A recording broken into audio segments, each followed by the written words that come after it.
Hello friends, welcome to the new episode of my channel I Prince. তো এখন কথা বলবো জোকার টুকে নিয়ে। জোকারের যে সেকেন্ড পার্টটা এসছে সেটা নিয়ে এখন কথা হবে। তো যারা জোকার ওয়ান দেখেছে তারা তো জানে এই সিনেমাটা কী লেভেলের একটা কাজ ছিল, এবং সিনেমাটা অস্কারও পেয়েছিল। মানে অভিনেতা যিনি ছিলেন ফিনিক্স, তিনি অস্কার পেয়েছিলেন, এবং ওখানে ওনার পারফরমেন্স অনবদ্য ছিল। এবং সেটার যে স্টোরিটা, সেটা আমাদেরকে এতটাই মানে দেখার পর অনেকেই ট্রমাটাইজ হয়ে গেছিলো কিছু মোমেন্টসের জন্য। এবং প্রত্যেকেরই জীবনের একটা গুরুত্বপূর্ণ অঙ্গ হচ্ছে জোকার যে পার্ট ওয়ানটা, আমাদের প্রত্যেকেরই খুব পছন্দের কাজ। এবার যখন থেকে একটা ট্রেলার এসেছিলো, এই যে ট্রেলারটা দেখার পর এবং জোকার ওয়ানের প্রতি আমাদের জোকার ওয়ান দেখার পর একটা যে এক্সপেকটেশন হিউজ পরিমাণে তৈরি হয়েছিল, যে কারণে জোকার টু যখন দেখতে আসছি তখন একটা হিউজ এক্সপেকটেশন নিয়ে আমরা আসছি প্রত্যেকেই। কারণ জোকার ওয়ান একটা বিরাট বড় কিন্তু একটা ট্রেন্ড সেট করে দিয়েছিল, এবং যখন থেকে একটা অ্যানাউন্সমেন্ট হয়েছিল আমরা প্রত্যেকে আমাদের এক্সপেকটেশন হিউজ ছিল, এবং ট্রেলারটাও খুব ইমপ্রেসিভ ছিল। এবং এখানে প্রথমে একটা আমি কথা বলি, যারা জোকার টু দেখতে আসছে তারা কিন্তু জোকার ওয়ানের কথা ভেবে ভুলেও দেখতে এসো না। জোকার ওয়ান দেখে তোমাদের যে একটা বিরাট এক্সপেকটেশন তৈরি হয়েছে, জোকার ওয়ান যে লেভেলে কাজ ছিল, জোকার ওয়ানকে ভুলে তোমাদেরকে এই কাজটা দেখতে আসতে হবে। তার পেছনে কিছু কারণ রয়েছে। কারণ পরিচালক জোকারের যে ওয়ার্ল্ডটা ক্রিয়েট করেছিল আর জোকার ফলিয়ে ডিউয়ের যে মানে ওয়ার্ল্ডটা ক্রিয়েট করেছে, দুটো কিন্তু পুরো আলাদাভাবে বানানো।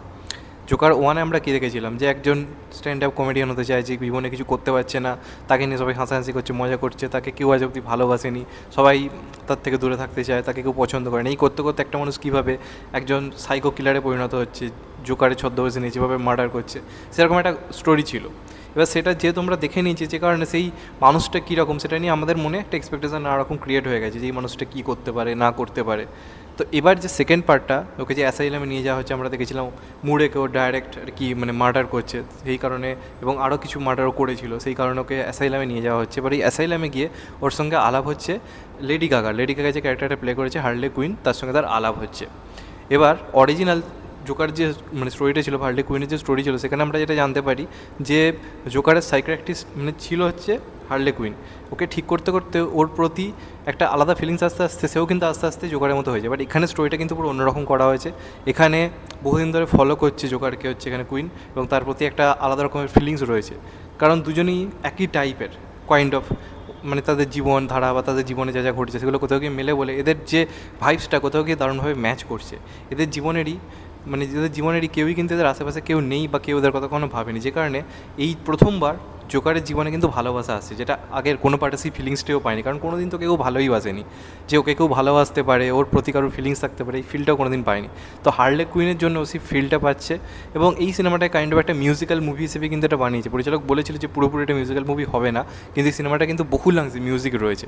এবার সেটা কিছু কিছু ক্ষেত্রে ইমাজিনারি নাকি সেটা বাস্তব হচ্ছে, সেটার জন্য আপনাদেরকে সিনেমাটা দেখতে হবে। এবং এই দুজন ওখান থেকে যে পালাতে চাইছে এবং বলছে মানুষ যেটা চাইছে সেটাই চলো করা যাক, তো সেটা নিয়ে মানে গল্প, এটাই আমরা প্রত্যেকে এক্সপেক্ট করে এসেছিলাম। কিন্তু সত্যি কি তাই? তো এই সিনেমাটা নিয়ে এক্সপেকটেশন ট্রেলার দেখে আমাদের কোথাও কিন্তু একটা হিউজ হাই ছিল। দেখো, ভালো দিক কিছু রয়েছে, সেটাকে আমি আগে বলি। নেগেটিভ দিক আমার মনে কিছু রয়েছে, সেটা নিয়ে পরে আসছে। আমি পজিটিভ দিক বলি। প্রথম যেটা পজিটিভ দিক হচ্ছে পারফরমেন্স, যেটা আগের পার্টেও ছিল। আগের পার্টেও যে স্টোরিটার প্লটটা তো একটা মানে খুবই একটা যে লিমিটেড জিনিসের মধ্যে ছিল, যেরকম জিনিস আমরা এর আগেও দেখেছি। কিন্তু ওটার ক্ষেত্রে কী ছিল, পারফরমেন্স এবং তার সঙ্গে সঙ্গে এক্সিকিউশন, এই দুটো দারুণ ছিল জোকার ওয়ানের ক্ষেত্রে।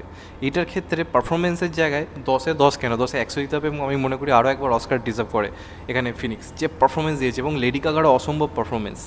কিছু কিছু সিন রয়েছে, যেমন একটা সিন রয়েছে অ্যাসাইলামের মধ্যে, টিভিতে ঘোষণা আসছে যে হয়তো ডেথ পেনাল্টি দেওয়া হতে পারে, কিরম ধরনের ঘোষণা হচ্ছে। তো আর যারা অ্যাসাইলামে রয়েছে আর্থারকে বলছে যে কিরম লাগছে, কিরম ফিল হচ্ছে, এখন ভয় লাগছে। ও তখন গান গাইতে শুরু করেছে, এবং গান গেয়ে বলছে যে জীবনে এমন কাউকে একজন চাই যে আমার কথা ভাববে, জীবনে একবার হলো একজনকে চাই। তো সেইখানে যে পারফরমেন্সটা তোমরা জাস্ট দেখো। এছাড়া আরও বহু সিন রয়েছে, যে সিনগুলোতে পার্টিকুলার তাদের পারফরমেন্স অনবদ্য। লেডি গাগা কিছু কিছু জায়গায় ফাটিয়ে দিয়েছে, কেউ কাউকে 1 ইঞ্চি জমে ছাড়েনি, দুজনই অসম্ভব এনার্জি। এবং যেখানে জোকার শেষ করেছিল ফিনিক্স, সেই একইভাবে সেই পারফরমেন্সে সে কিন্তু নিয়ে গেছে। মানে চরিত্রটা থেকে যেন সে বেরোতে পারেনি, মানে সে নিজে যেন মানে পুরোপুরি ওই ক্যারেক্টারে ঢুকে গেছে। সে যেন আর অন্য কোনো পারফরমেন্সের জন্য এই মুহূর্তে তৈরি নয়, সে এত ভালো কাজ করেছে। এবং যে গানগুলো ইউজ করা হয়েছে, সেই গানগুলো লিরিক্সগুলো আপনারা যদি সাবটাইটেলসও দেখেন, এটা তো হিন্দিতে আসেনি, আপনাদেরকে সাবটাইটেলসও দেখতে হবে। লেগমলে সাবটাইটেল অ্যাভেলেবেল আছে। তো সেখানে যে গানগুলো লিরিক্সটা আপনি বোঝেন, গানগুলোর মানে সিচুয়েশনের সঙ্গে যেভাবে দেওয়া হয়েছে সেটাও কিন্তু বেশ ইন্টারেস্টিং লাগছে। এবং পার্টিকুলার একটা সিনের কথা বলবো, যেখানে একটা সিচুয়েশান আছে যেখানে ওরা পালাবার একটা সুযোগ পায় ওই দুজনে আর কি, এবং ওরা পালাতে যায়, ওরা একটা অদ্ভুত ম্যাডনেস ক্রিয়েট করে, নিজেদের মতো একটা করে পারফরমেন্স করে একে অপরের সাথে ওরা পালাবার চেষ্টা করে। ওই যে সিকোয়েন্সটা চরম হয়েছে, যেখানে যেমন মিউজিকের কাজ তেমন ওদের ম্যাডনেস, এবং তার সঙ্গে সঙ্গে সিনটাকে তৈরি করা হয়েছে।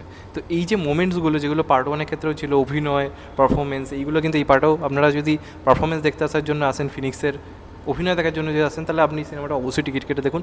তারা এবং লেডি গাগা প্রত্যেকে অসম্ভব ভালো কাজ করছে, এই নিয়ে কোনো সন্দেহ নেই।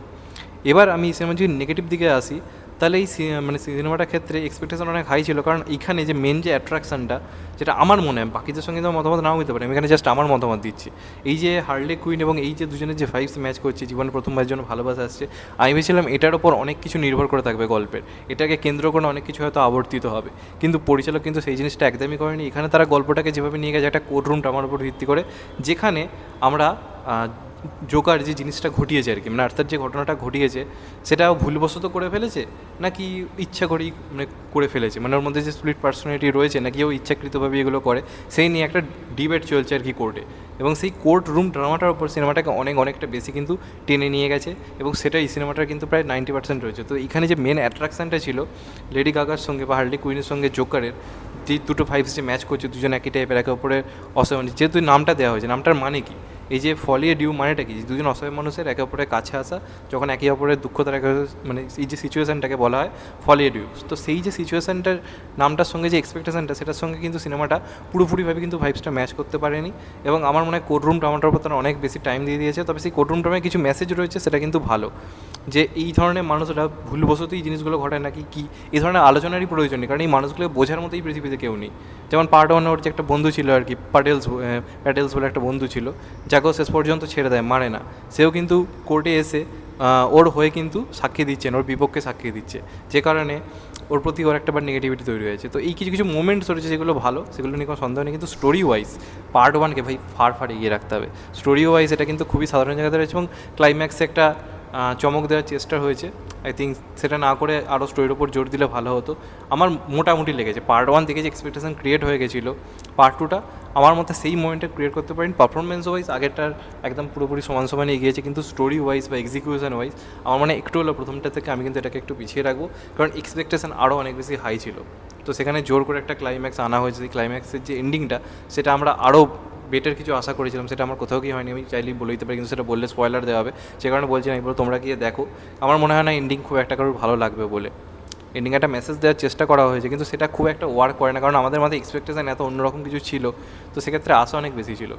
তবে অনেকের অভিযোগ উঠতে পারে যে প্রচুর গান রয়েছে, সেটা নিয়ে আমার কোনো প্রবলেম হয়নি, কারণ সেই গানের যে মোমেন্টামগুলো, ওদের যে পারফরমেন্সগুলো ওরা ইমাজিন করছে, এগুলো করছে, সেগুলো দেখতে কিন্তু দারুণ লেগেছে। সেই সিনগুলো যেভাবে লিরিক্স দেওয়া হয়েছে বা গানগুলো যেভাবে হচ্ছে, সেটা কিন্তু বেশ ইমপ্রেসিভ, সেই নিয়ে কোনো সন্দেহ নেই।